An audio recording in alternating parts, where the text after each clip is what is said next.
Hello friends, welcome back.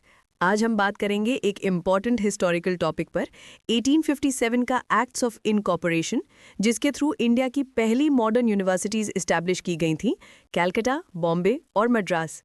ये topic बहुत ही important है क्योंकि इसने इंडिया के हायर एजुकेशन सिस्टम की फाउंडेशन रखी थी। तो चलिए शुरू करते हैं। 1854 का वुड्स डिस्पैच को Magna carta of English education in India कहा जाता है।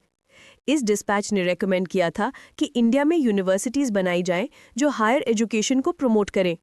उसके बाद ब्रिटिश पार्लियामेंट ने एक्ट्स ऑफ इनकॉर्पोरेशन 1857 पास किया।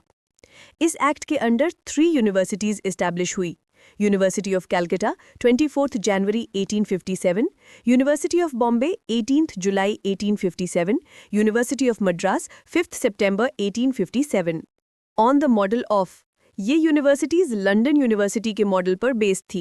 मतलब ये यूनिवर्सिटीज टीचिंग बॉडीज नहीं थी इनिशियली, बल्कि एग्जामिनिंग बॉडीज थीं। इनका काम था एग्जामिनेशंस कंडक्ट करना, डिग्रीज देना, कॉलेजेस को अफिलिएट करना। टीचिंग का काम अफिलिएटेड कॉलेजेस करते थे, ना कि यूनिवर्सिटीज खुद। इम्पैक्ट इस एक्ट के बाद इंडिया में एक modern higher education system develop हुआ। ये यूनिवर्सिटीज ने इंग्लिश एजुकेशन को और ज़्यादा एक्सपेंड किया।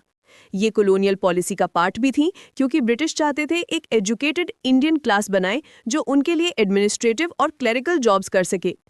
1857 का एक्ट्स ऑफ इनकॉर्पोरेशन के अंडर कैलकाटा, बॉम्बे और मद्रास यूनिवर्सिटीज एस्टैब्लिश हुई थीं। ये यूनिवर्सिटीज लंदन यूनिवर्सिटी के मॉडल पर बेस्ड थीं, यानी ये इनिशियली एग्जामिनिंग बॉडीज थीं, टीचिंग बॉडीज नहीं।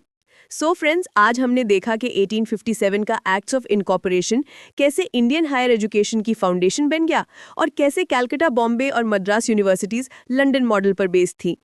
ऐसे और इंटरेस्टिंग एजुकेशनल हिस्ट्री टॉपिक्स के लिए चैनल को लाइक, शेयर और सब्सक्राइब जरूर करें।